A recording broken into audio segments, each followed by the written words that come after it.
This episode of the Chris Johnston Show is brought to you by Sports Interaction. Sports Interaction is your homegrown sports book where local takes on an entirely different meaning, focusing on the teams, games, and players that matter to you. Sports Interaction is on the ground, on top of all the local trends, and offering prop bets that you'd never even imagined existed. From same game parlays to a best in class casino featuring thousands of games and live 24/7 dealers, giving you that Vegas experience any time of day. And now introducing the Locker Room, the first of its kind in Canada, a live watch party for the biggest games of the week, providing in-game betting tips built directly into the app. Sports Interaction, your homegrown sportsbook. Go to sportsinteraction.com/SDPN to open an account. Bet local. 19 plus. Please play responsibly. If you have questions or concerns about your gambling or the gambling of someone close to you, please go to connexontario.ca. I know that some in our audience know the finer points of hockey. The Chris Johnston Show. We are your friends. The biggest stories, bringing you inside the game. What did you hear? Powered by Sports Interaction, your homegrown sportsbook. Always remember to bet local. Here's Chris with your host, Julian McKenzie. Part of the game. Look who's back from Sweden, everybody. Siege, back in his own crib after a whirlwind of a week in Stockholm for the Global Series. Hope you had fun, buddy. Tell us about it. Dude, the bags under my eyes speak to the fun, although it's not maybe the fun you're thinking of. It was such an awesome, cool trip. Really unique. The one thing I hadn't really considered too deeply before I got there, to have 4 NHL teams like all together for 4 days, 5 days in a row, meaning that you could just go to, there's 2 rinks there, the main game rink, it's called Avicii Arena nowadays, and then the old rink, the original rink called Hovet, just across the way. Literally, the players can walk underground under a tunnel.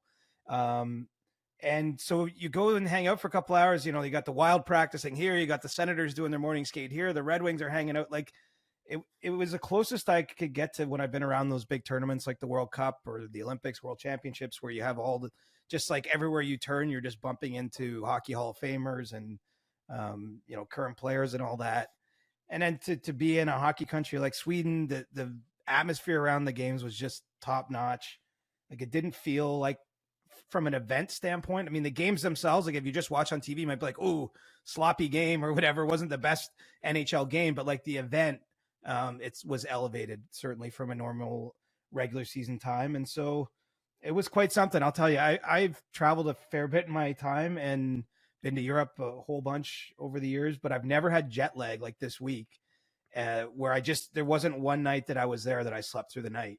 And what's crazy is that it seems like a lot of the people that work for the teams and the players, the coaches, what have you, had the same experience. I don't know what that was. I mean, this time of year in Stockholm, there just is no sunlight. Like, literally some of the days I'm talking 0 sunlight. Even when there was a little bit, the sun goes down by about 3 p.m.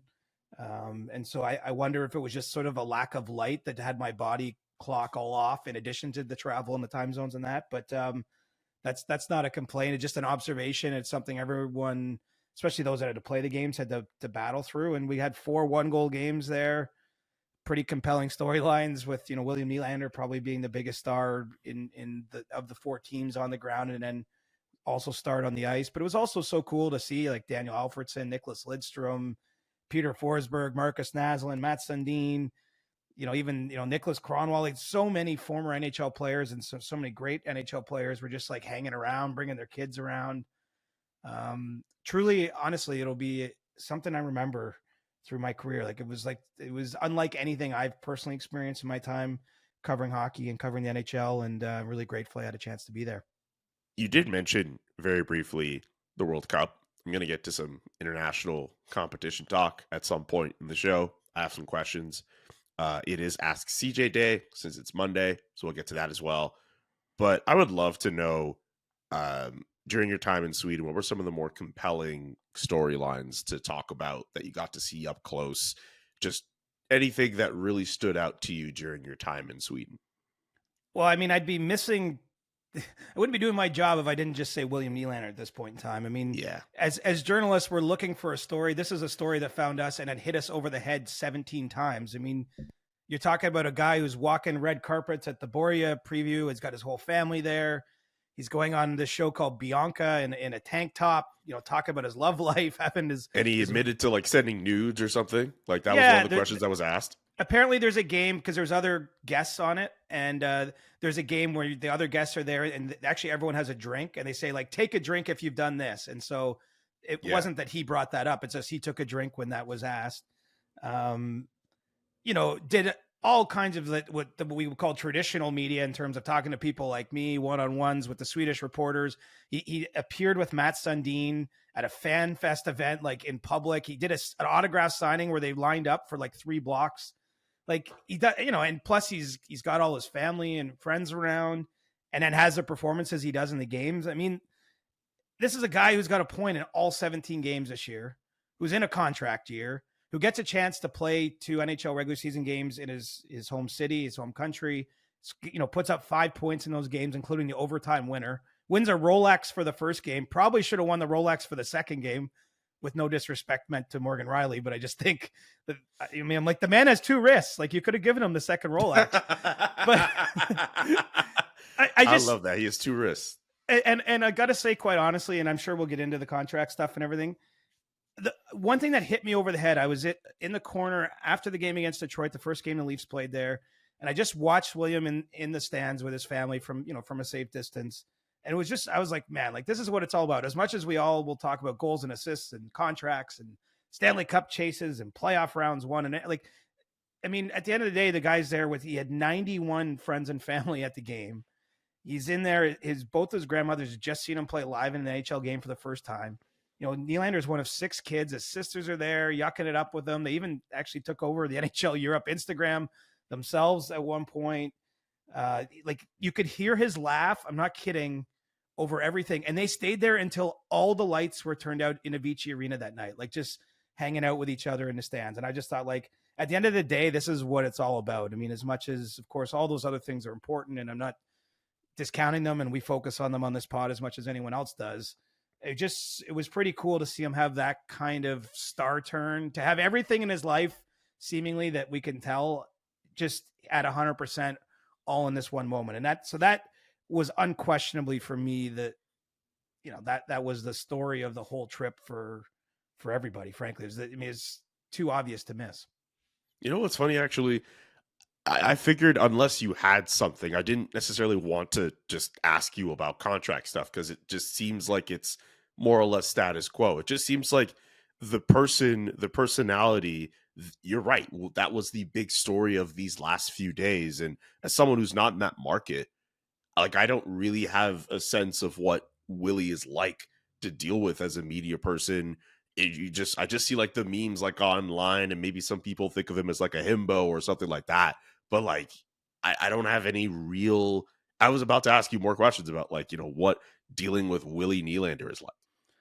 Well, he's honestly one of the nicer people you could deal with. Like, he's very, very always been friendly. He's been through some stuff in his time in Toronto. I mean, especially the early days, I think there was a lot of talk about, will he be traded? They can't keep all these young guys. Like, he always really conducted himself well through that. I think what you see is what you get. One thing Sheldon Keefe pointed out that I think we shouldn't lose sight of is this guy basically grew up in the NHL. Like, his dad was an NHL player for a number of years, of his formative years. And so I think he's just very comfortable in that environment, comfortable around a dressing room. I've heard in the past from people who work for the Leafs, like, if they have, a surprise visitor to the room, let's say it's a kid, maybe who's dealing with an illness or something, that Nylander is the first one rolling around on the carpet, playing with the kid and, behind the scenes. I think he really is a nice guy, but he also is a pretty guarded guy in the sense that you never feel like you fully get let in and a true understanding of what makes him tick. But I mean, I think you saw there, he let it all hang out, I think, so to speak, in that week. I mean, when he got handed the Leafs put out their video from the dressing room after the second game where he scored the overtime winner, and Tyler Bertuzzi gives him the Leafs belt, and he says, Willie runs this town. Like, that was kind of the feeling you had. And, as for the contract, I would say it's status quo in that they don't have an extension, but my senses are ongoing conversations there. I think that there's still a push to get something done with Nylander. You can't imagine the price is going down by any stretch, or it's not even necessarily that it's going up, but But in the summertime, early part of the summer, when they had those negotiations and Nylander's camp stated their case and the Leafs probably balked at it because I do know it went quiet for a number of weeks after they talked around the draft period. Now he's backed it up with his play that hey, look, that number that's out there maybe it's got to be a little bit more than that. And so, I think that the Leafs are going to push hard to get it done still. And my sense is those conversations are ongoing as opposed to just everybody's waiting it out. But yeah, what a week. I mean, that's the only thing if you're the Leafs end of this that you could have come back with is if you had got the extension done there. That's about the only bit of regret you have, right? And it's no regret, but I'm just saying, like, it seemed like everyone had a fun time. They managed to get 4 points out of the 2 games. Nylander individually had a great game, but so, Tavares, Matthews, Marner, like all these guys, Riley put up points. I got a sense that they were pretty damn excited when that game ended, just that they got through a tough trip and their own jet lag and all that. And they still did okay. And they were excited to come home. But the only better gift of coming home would have been if they had a Nylander extension done as well. Any other storylines around some of the other teams, like Minnesota? I mean, they did not have that great of a trip by comparison to what the Leafs have had. The Red Wings and the Senators as well. Anything else stand out? Yeah, very difficult. The Red Wings, they come back from 4 goals down in a game but lose in overtime, and then lose their next game. So that's a tough trip for them, coming home with 1 point. Minnesota comes away with 2 points for a shootout and an overtime loss, but a tremendous amount of heat on their group with all the games they lost heading into the trip. And that's kind of the crazy thing is, I'm sure individually there was fun moments for those teams, but you almost get a little different taste when you don't get the success you want, flying all the way back home. I think one thing to watch with Minnesota, it doesn't seem that Dean Evison, their head coach's job, is imminently in danger, but certainly, Bill Guerin has made no secret of the fact, did a nice story with Mike Russo and Joe Smith over there, where he was pretty open about how disappointed he is in the team. Keep in mind, this is a team that signed 3 of its veteran players in the early parts of the season or at the end of training camp. Those would be the players we might be putting on a trade board if they weren't signed. If they were unrestricted free agents, Marcus Foligno, Ryan Hartman, Matt Zuccarello, they'd all be extremely attractive deadline trade candidates in a world where they didn't get extended. Now, you wonder where that leaves the team because they've dug a pretty big hole. Ottawa, I thought, they've kind of righted the ship here, right? I mean, we focused a lot on some of the things that they've dealt with in the early part of the month. I think for them to go over and have some success in those games. The Stützle goal was pretty wild. If you saw the one where he basically batted it out of the air, and that's a big moment for him. Another European guy who had family over there for those games. I think for them to get some points in the bank while they were over there is good for the Senators. And so, yeah, I mean, look, it was just a cool trip all around. Love seeing Daniel Alfredsson on the bench with the Senators. I wonder if that's something that, maybe continues at some point going forward, because he has been sort of working with players in more of a coaching capacity of late. So that's something we'll keep our eyes on. But, really, really fun time, really busy few days. And I'll tell you, I overestimated how hard it would be to keep track of the league when you're living 6 time zones ahead and sort of busy doing what you're doing on the ground.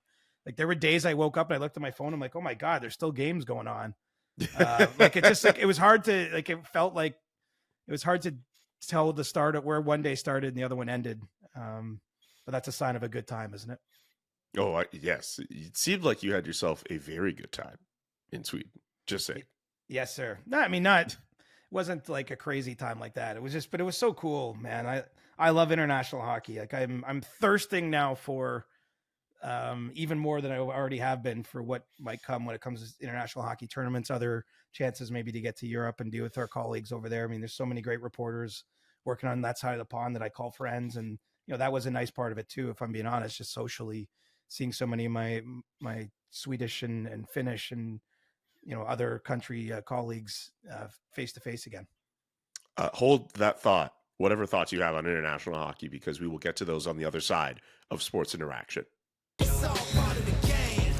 Yeah, I just gotta go hard. Welcome to You Can Bet That. Remember to hit up sportsinteraction.com/SDPN for all of your gaming needs. CJ, It's time to look at the leaderboard for the Vezina Trophy. As according to Sports Interaction, Jake Ottinger and Thatcher Demko tied for 7-1 best odds to win the Vezina Trophy. You have Igor Shesterkin and Elias Sorokin in that pack as well. Connor Hellebuck there. Aiden Hill is also on that list. Him and Linus Ullmark, 21-1 odds to win the Vezina Trophy. What say you? Well, look, I think that group is pretty strong, but it just shows you how wide open it is. This isn't one of these trophy races, at least, at this stage, still relatively early stage of the season, where there's a clear front runner. Demko probably would be my pick to this stage in the year, but that's not necessarily a prediction of how it's going to go with, still 60 odd games to go for every team. It's been an interesting season between the pipes. What about someone like Jeremy Swayman? I think maybe the challenge with the Bruins, of course, is he and Ullmark still split starts pretty closely, although we've maybe seen Swayman start to take the net. I mean, that could be a good value buy that pops into my head as we have this discussion. 17-1 odds. Jeremy Swayman has better odds compared to Linus Ullmark, again at 21-1. Right. And so are we predicting, is forecasting that he's going to get a heavier part of the starts, or do they end up pretty close to something like a 45-37 ratio that might make it hard for one or the other to win? I don't know, but I mean, look, you've got all good goaltenders there, great goaltenders on strong teams. I mean, maybe even UC Saros, could he come from somewhere back in the pack? Obviously Nashville this year, not really in the mix at the top of the standings, but he's consistently in that group of three finalists, it seems, for the Vezina Award. UC Saros, by the way, 11-1, according to Sports Interaction. You can find the entire list on the Sports Interaction website, sportsinteraction.com/SDPN for all the best odds before game, in game, and the best props. sportsinteraction.com/SDPN. This episode of the Chris Johnston Show is brought to you by SeatGeek. With over 28 million downloads, SeatGeek is the #1 rated ticketing app. There are more than 70,000 events every day on SeatGeek, including concerts, sports, festivals, and more. With NFL and NHL underway, the NBA as well, SeatGeek has your tickets to every game. And even artists like Travis Scott and Zach Bryan, both of those guys are on tour. You can go to that app and check it out. They put all the tickets across the web in one place to make sure you're getting a good deal. And each ticket is rated on a scale of 1 to 10. So look for the green dots. Green means good, red means bad. Every ticket is backed by their buyer guarantee, and SeatGeek is the only site that lets you return your tickets ahead of the event with swaps. Use the code Johnston for $20 off tickets at SeatGeek. That's $20 off your first purchase with the promo code Johnston. Make sure you click the link in the description to download the app. CJ, we should get to some other NHL news and notes before we get to Ask CJ at the end of our show. I'd like to start in Edmonton. It doesn't look good, man. I'll be blunt with you, it does not look good. They lose 5-3 against the Florida Panthers. I mean, I think we've long past hit the panic button with this organization, but the more they don't seem like they're riding their own ship, the more it really looks like that they're not going to make the playoffs. I think Colby Armstrong on Sportsnet yesterday said that they're on like a 53-point pace. Like it's not looking good for the Edmonton Oilers. At least that's my assessment of it. What do you see out of that team? Well, look, they need to get some saves. And I know there's a little bit more to it than that. I mean, you see, now Connor McDavid had a pretty good game in Florida despite a loss, but he and Leon Draisaitl have not been their typical selves in terms of, goal and point production. And so that's definitely a factor of where they're at. But they're just allowing too many against. And, this is a team I know has worked the trade wire pretty hard already this year, looking to see, what they might be able to do at the goaltending position. They've already sent Jack Hamill to the American Hockey League. They brought up Calvin Pickard, who played the game against the Panthers. Stuart Skinner has struggled. So, I think that they're looking to see if there's anything they can do to, from a management level to improve the roster there. But I'm with you. I mean, the hard part in the league, when you get it going the wrong way, it can be hard to get it back momentum wise. Right. And they've dug a pretty big hole. I mean, I'm not going to, at this point, come out and say they aren't going to make the playoffs or they can't make the playoffs. I think that they can, but it's going to take a dramatic turnaround and it's going to take them turning into a dominant team almost immediately, because they would have to play at, 100 plus point pace in order to get the points necessary. So, I think it's clearly a challenging time to Edmonton. You see it in the body language of, Connor McDavid's post-game interviews, the fact that they did make the coaching change. I just think that they've endured a lot, and we're not even to December, and they're way, way back in the standings. And so, I don't know what more can be said other than I think finding a way to keep the puck out of their net has to be priority number one. As much as we can focus on where McDavid and Draisaitl are in the scoring race and how it's not where we're used to seeing them, having to click down a page or two on NHL.com to find their names. I think ultimately the reason they haven't won more games is just with how many pucks have gone in their net. I forgot who made the point on Twitter, but they were looking at a screenshot from that post-game availability with McDavid, and they've just commented on how worn out he looks. And it's like we're at the 3/4 mark of the season. 3/4. So backstory. We're not even 20 games into an 82 game season, right? So here's the thing. Like I say 3/4 mark because apparently if you say quarter pole, like that's like the wrong thing. It's like a horse term. Horse racing thing, right? Yeah. Like if you say quarter pole, that's supposed to be like you've gone 3/4 of the way through. So well, you nearly twisted my travel logged brain into a pretzel there with like 3/4. Like, didn't the year just start? No, it's just, you know what? Forget it. Yeah, I was just trying to appease horse people with the verbiage. I'm sorry. I'll say this. We're not even 25% of the way into the season. And what you're saying is true. Is you're seeing, there's just a lot has happened there, right? And look, the season is a grind. There could be great days ahead. It's not as though I think there's a danger of being too much of a prisoner of the moment and being like, oh, he's fried, or something like that. I mean, clearly a toll has been taken with the way the years began. McDavid himself made it clear he didn't want to see a head coaching change. So that, and there's parts of that it would be hard for us to understand. And it's not about the individuals in this case. It's like you get a new boss midway through the year, right? It just, all of a sudden the expectations change. Maybe the patterns change, the meeting schedules change. Like all of a sudden you don't have what you would call a routine with that person. And both sides, it's challenging for the head coach. Of course, it's challenging for the players. And so I think that there's an element of that. All the losing takes its toll. Obviously the media is pretty, the spotlight's pretty bright in Edmonton on that team. And so they're dealing with a lot of questions and, yeah, there's just a lot of shit. Those damn Mark Spector questions. Oh yeah. Yeah. Mark's been front and center. Whether it was the question of Jay Woodcroft in San Jose after they lost the game or the one in Florida, which I think, even by his own admission probably came out the wrong way or didn't come out in a way that befitted the moment. And look, I've been around a team. I've done the day-to-day cover team every single day thing. And I asked all kinds of questions I wish I didn't, or they just didn't come out right. And so I'm going to be the last guy that sits here and says, how dare someone, say, do that. I mean, look, it's also just bad form. Like, we don't need to do that for him. Right, but I'm saying here, I'm not even defending. Well, I am defending him in a sense, but like when you're every day there asking questions, it is just as hard as being every day there answering questions, because sometimes when you answer them and you're tired or you're frustrated, it comes out the wrong way in an answer. Sometimes when you're asking them, it's just like your brain is, I'm just saying, it's really easy to sit way back at home and be well rested and watch the games on TV and say, how could this person do this or that? I mean, look, it's everyone's right. But when you're kind of in the battle, and that's what it's like when you're covering a team every single day, it's just, I'll tell you, it's a dream job, but it's freaking hard.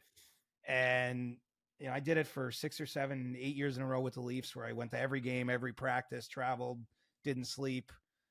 I have a lot of respect for the people, men and women, that do that around the league. And there's a lot of them that have done it 20 years running. You know what I mean? Now that I've stepped into more of a national role, I'm not doing that same kind of work, but it's not always glamorous, and sometimes you screw it up. And anyway, I've hung around you at work. It's a lot of working. You work a lot. You move around a lot. Well, I mean, look I understand that there's someone out there willing to take my job too. So I want to do it well. And plus I love it. I gotta say, I love it. I made the point a little bit when we talked about Sweden, but it was just so cool to be able to bump into so many people in one place. Yeah. That was kind of my point. because I love the bump in, and just picking up tidbits of information, and anyway, I'm getting off track here, but That's okay. I'm just saying that it's really easy to sit on the sidelines and say, why would you ask this question? Because generally speaking, it's not a good job. It's not a fun job when you're the reporter going into a room where the team's lost as many games as the Oilers have lost, is all I'm saying. You're trying to find a new way to discuss things. You're trying to get honest answers, and it's a delicate time. It's usually kind of a little bit almost awkward in those sorts of rooms. Obviously there's a lot of frustration, all those sorts of things. And so I'm just saying it's not as easy as it looks from the outside. Exactly. I don't know if we've talked that much about the Vancouver Canucks, at least in a positive light on this show, but considering the fact that we're too busy chasing ambulances in every other city, right? Yeah, that's basically it. But I don't know if I've asked you enough about how good they've started this season. Do you think they're legit? Oh, I think they're legit. I mean, you get this deep in with the start they've had and the performances they've had from their top players. I mean, that's what stands out to me. I mean, I was always perplexed by the Canucks in these recent years because you'd look at it and you got Pettersson, you got Hughes, you have Demko, plus, lots of other skilled players like JT Miller. They had guys, right? But right now what you have is all of those players are performing at an absolute high level. I think in the case of Hughes, has probably even taken his game farther than he had before. And obviously he was already a top tier defenseman. You got Pettersson right up there among the scoring leaders too. And Demko, I mean, could be a Vezina trophy type of guy. I mean, this is what it takes to move a team forward. And so, yeah, I think they are legit, and they might have the best hopes in Canada right now of winning a Stanley Cup. I mean, I don't think that's a hot take. They still need to address their blue line the way that, I think the Maple Leafs would like to do at some point. And so, there's still work to be done for management to give the roster its best chance as the season goes along and things develop and they get closer to the playoffs. But, they've earned, I think, the right for us to now say, okay, they've taken a huge step forward from where they've been. It's working under Rick Tocchet, the head coach who took over through the season last year, and their stars are being stars. And you look at any team that's down the standings, usually what they're missing is kind of that star level player. And the Canucks have a couple of them performing at that level. And so they're not a perfect roster or perfect team the way I don't think really any team around the league is at this point in time. But I mean, they got a chance to really make some noise if this continues. And I don't see a ton of reason to project a fall off for them. Okay. Well, only two teams in the league as of right now have a better record, or at least have accumulated more points than Vancouver: Boston and Vegas. So, yeah, two teams they who fall know something off, about winning. Yeah, I was about to say, if the Vancouver Canucks fall off after that, I don't know what to tell you, because they look for real. And there are at least two MVP candidates on that team between Elias Pettersson and Quinn Hughes. It's to see them move that puck around. It's amazing. And they got Prince Harry on board now too. Do you see Rick Tocchet was asked about giving him props, and he had no idea he could do that? No, go on. Yeah, I don't have a full quote in front of me, but Rick Tocchet was asked about that, and he apparently gave Prince Harry he gave him a little fist pound, and that's against the protocol. Or no, I think it's fine. It's just he had no idea if he was allowed to do it. It just happened, and he was just like, "Oh my god, that happened." That's a funny quote that surfaced from the post-game availability last night. I loved seeing the shots of them cheering in the crowd, being confused by a goal that was overturned by goalie interference. It's funny. I don't. They're not really in the royal family anymore, but maybe you can do whatever you want when you're out of the royal family. Fist bumps. That's probably it, right? If you're out of it, you don't have to worry about hug. That stuff. Wow. You could dap. You could do a handshake if you're really cool with Prince Harry. I mean, I don't know if you want to do that with Meghan Markle, but Prince Harry, you might. Yeah. I mean, you know what? If I had a handshake with Meghan Markle, that'd be pretty dope. Yeah, are you kidding? We don't have a handshake. No, it's because we don't see each other in person enough. I mean, we could still have a handshake, even though, I mean, I don't think we need one, but just because we have that distance doesn't mean we can't have a handshake. Do you know what I didn't even tell you? What? Total fumble for me. What? Do you know how many people I've met in Stockholm that like love our podcast that live all over Europe? Like I literally quite a bit, right? like tons. I mean dozens, actually dozens of people who came up and are like, "Hey Chris, I'm living in Germany, I'm living in Austria, I live in Slovakia. I'm here from Gothenburg. Love your pod. I'm 100%er. Tell Julian I said props. Love the Short Kings." Like I heard all this stuff. Like it was almost surreal. Because I think we've talked about that, but just this idea that people who are living in places that we can't even imagine are listening to this thing. But there, that was the one thing too about that event is you could tell if a lot of the NHL's hardest core fans from all over Europe managed to travel there just because it's obviously more convenient than coming all the way to North America. And, I know Steve Dangle got mobbed. He was there. If you saw his LFR live. Yeah, I outside saw the rink that. with, 100, 200 people there, whatever it was. He got asked by that one fan if Willie could keep it up. That was that one funny clip that surfaced. I saw that. Do you know what's funny too? Actually, this couple came up to me from Gothenburg, Sweden, during the intermission of one of the games, and they're talking to me. We're from Gothenburg. They're telling me they went to their first live NHL games last year during the Tampa series. They went to Toronto and saw a win during that series there. I think they watched another game or two in Maple Leaf Square. And we're just chatting the way you would. And I said, "So how did you get into the Leafs?" And they said, "Steve Dangle." Like that was their reason for being Leaf fans. It wasn't like, "Oh, my dad loved Matt Sundin," or, like any of the reasons you might have guessed. Cause if you grew up somewhere else, like your reason for cheering for a fan is going to be even more arbitrary because you don't have a home team. Do you know what I mean? But Steve Dangle was literally their reason for being Leaf fans. I thought, like, how cool is that when you talk about reach and, that's pretty funny when you think about it. A man suffering because of his favorite team, that opens the door for other fans to suffer with him too. That's hilarious. And then you have these people who are from, southern Sweden who are traveling to Toronto for playoff games so that they can suffer alongside Steve. Like it's just That's like it. it's like meta or something, right? But like the whole thing is kind of crazy.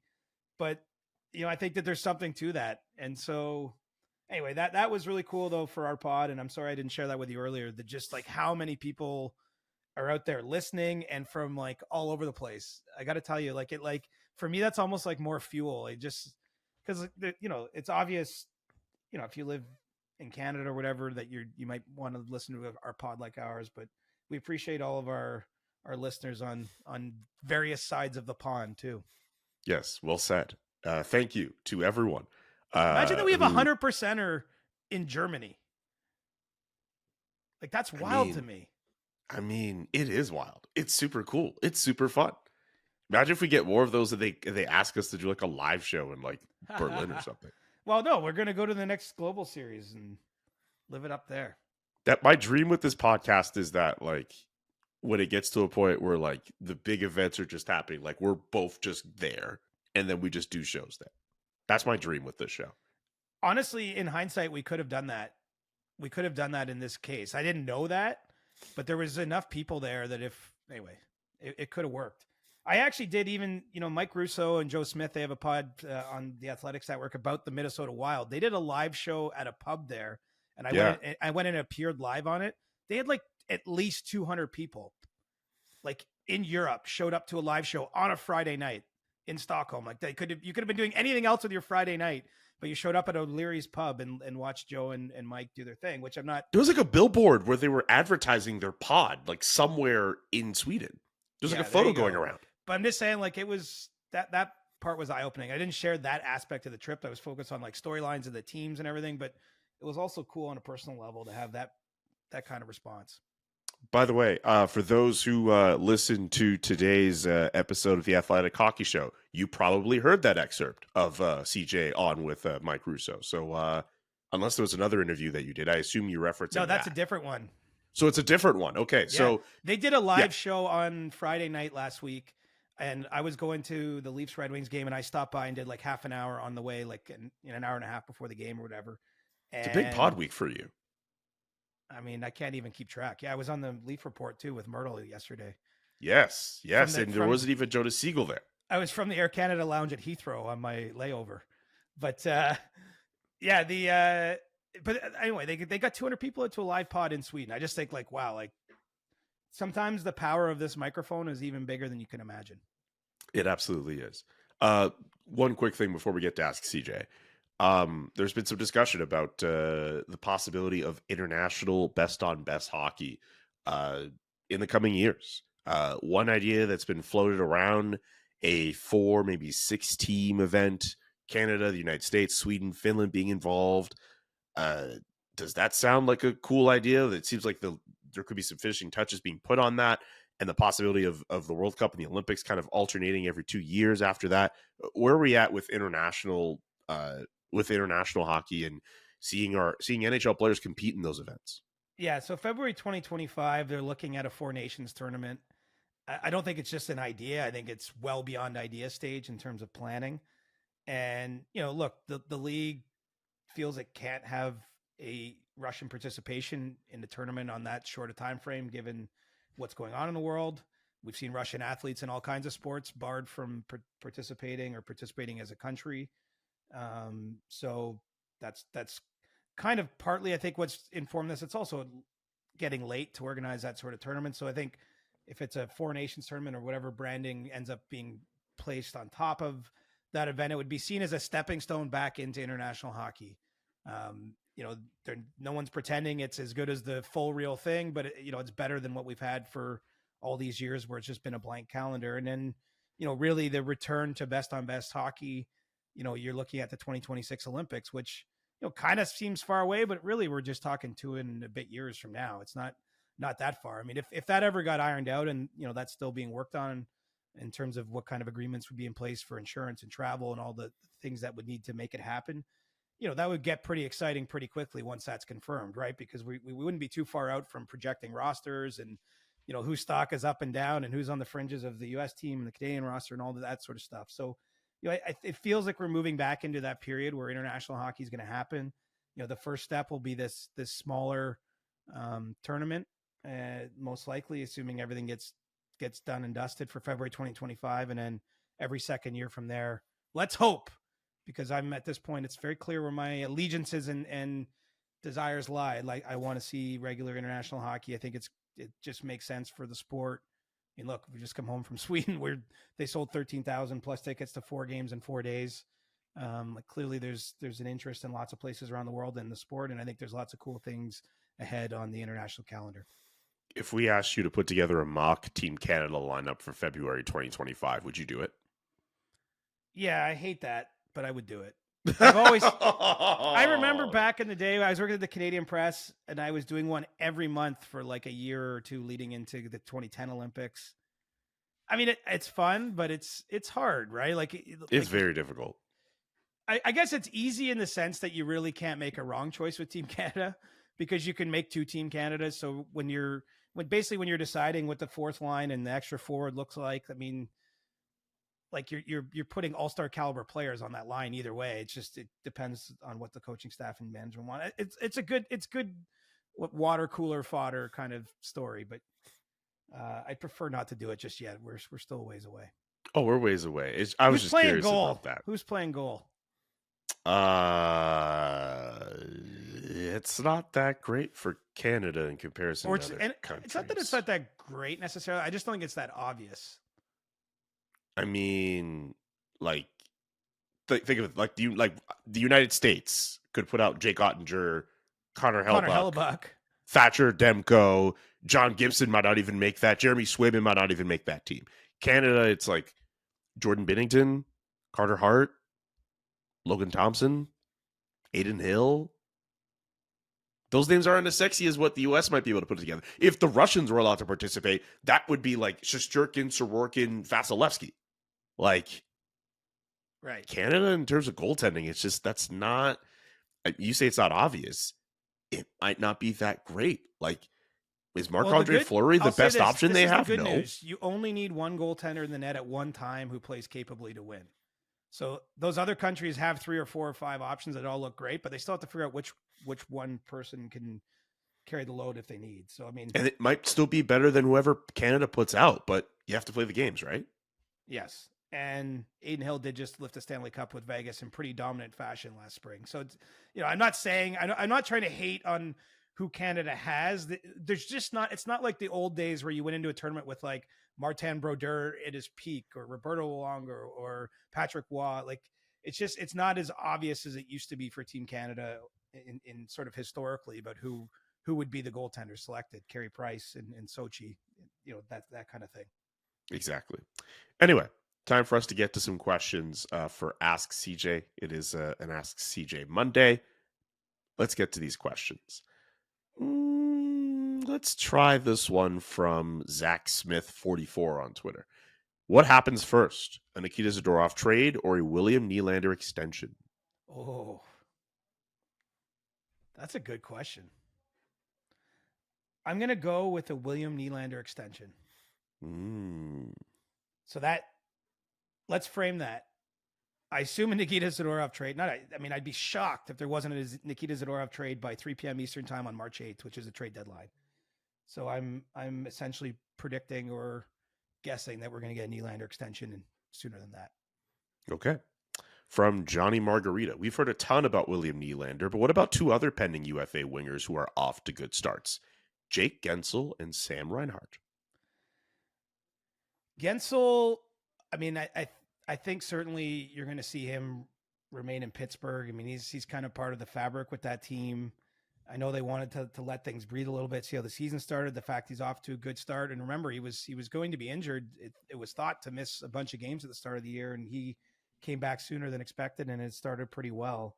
Reinhart, I'm not as clear where it's gonna head.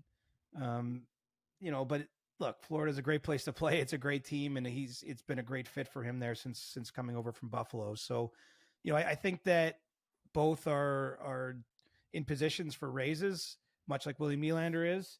And what all 3 kind of share in common is I do think they're likely to stay versus, taking it and testing the market. But, we'll have to see how that develops over the season. And I don't think any of the 3 of them are in a position where if they don't sign by March 8th, that their team's going to be looking to trade them. So there's a little different vibe to those kind of talks than like when we were looking at the Flames pending UFAs, because the idea is if you're not staying, you're going, because this is not a season where Calgary's truly in a cup mix. I mean, all 3 of Toronto, Pittsburgh, and Florida are trying to win a Stanley Cup. I'm not saying what the odds are of that, but I think it changes the dynamic of negotiations. And so I think that there's a little bit of time for all those things to sort themselves out. Here's one off Discord as we continue to talk about Sam Reinhart, or another name potentially. Is there any truth to Sam Reinhart's Wikipedia article where he prefers to be called by his full name, Samson? As a sports reporter, how do you determine a player's preferred name? The person on Discord who sent this, their name is Dash T. That's just their name. I've never heard that about Sam Reinhart, that he would be preferred to be called Samson. I didn't even know that was his name. I didn't even know that either. So I'm not sure if that's true, but I have an easy answer. Certainly if it's a player you're covering, it's very common to ask, how they prefer to be referred to. It's very common to ask, how's the correct way to pronounce your name, especially if you're talking about a European player who's, getting their name anglicized to some degree when they come over and are playing in North America. So I think the easiest way is just to ask, but I have not asked Sam. And so I don't know if that's true. I think it's just that his name is, we've always referred to him as Sam. I feel like we'd all know if it would just be Samson. It's just his full name is just Samson. Right. I guess that's just Didn't he say that he'd prefer to be known by his full name? At least the question says that, but I don't know if that's necessarily true either, unless I'm missing something. But it wouldn't be weird to go up and found it. An interview with WGR Sports Radio 550 AM. Reinhart stated that he prefers to be called Samson as opposed to Sam. And this is from 2015. Oh, wow. Well, we learned something. I have nothing to add. It's just, I guess we should ask him and adjust accordingly. Lots of players have changed the pronunciation of their names, like that maybe they came in the league and they didn't want to say anything and they came to be known one way, and then it wouldn't be unprecedented if all of a sudden mid-career we started calling him Samson, but I just don't know myself if that's true. Okay, well, we learned something today with that. I'll get you with one final question. With SDP talking about transit systems, I was wondering if you had any experiences This one I think is for me with the C train in Calgary. And then as a follow-up, you can both answer favorite transit system you've had the pleasure of using in your careers. I've never used the C train in Calgary. I have a car. I just drive around and get to where I need to. I don't necessarily need to use public transit. Favorite transit system to use, though. I mean, the one in Montreal is really good. The TTC actually got me to Scotiabank Arena in a time crunch when I was there a couple weeks ago. So I don't have anything bad to say about them. Washington, New York, they have some pretty good ones. San Francisco's got a pretty good transit system as well. London Underground is the king for me. Oh yeah, the two. That or Tokyo. I lived in London for a year when I was younger and loved that and would never even think of, I never took a cab probably the whole time I was there. Like I lived there for a year, but you can get everywhere you need to go with the London Underground. Yes. I take the TTC a lot. I mean, I live here, so it frustrates me because it doesn't always work the way you want it to, or you see some sketchy things, but you might be guilty of looking to that one too close up. Do you know what's funny? I've been to Calgary a whole bunch. I've never been on a C train. So I'm aware of it because there's like those streets downtown where you cross the tracks, and yeah, I know there is a transit system above ground there, but I don't know anything about the C train. Do you have like any favorite like restaurants or bars you frequent in Calgary? Not really. I remember going on that Eau Claire area a fair bit when I've been there. Mm-hmm. As I've told you, my buddy lives there, like my oldest friend in the world. And so quite often when I go to Calgary, I go hang out at his house and he like barbecues or makes dinner. So it's not necessarily a place where I have like a favorite restaurant. I mean, I've eaten steak there, naturally, given the Alberta ties. But I should say too, in Stockholm, I just took the subway every day. I literally bought a week pass. I have a green ST card for Stockholm Transit, and it was very, very useful. And I don't know if you noticed this, but William Nylander's father, Michael, was even photographed taking the subway there. So it's not just the son that's taking the TTC to Leafs games. His dad frequents the subway as well. Nothing wrong with taking public transit. Nothing wrong with that. Anyway, Yes, sir. That's going to do it for our Monday edition of the CJ Show. We'll be back on Thursday with Stick Taps and more fun stuff. Subscribe to the podcast, whether on Spotify or Apple. Subscribe to the YouTube channel for the SDPN. Subscribe to our Discord as well. And be sure to check out CJ at Reporter Chris on Twitter and all of his great stuff at The Athletic as well. And all the podcasts he is on between the Leaf Report and the Athletic Hockey Show. Again, that conversation with him and Michael Russo will be on Tuesday, which is today, that edition of the show. Anyways, CJ, well, let's talk on jeudi or Thursday, as we say. Yes, and thank you everyone for our jangled schedule because of travel and all the logistical issues. So we're back to Mondays and Thursdays moving forward. For CJ, I'm Julian. So long and peace. The Chris Johnston Show. Powered by Sports Interaction, your homegrown sportsbook. Always remember to bet local. Inside the game twice a week. Follow Chris on Twitter at Reporter Chris. And follow Julian McKenzie at JK and McKenzie. The Chris Johnston Show.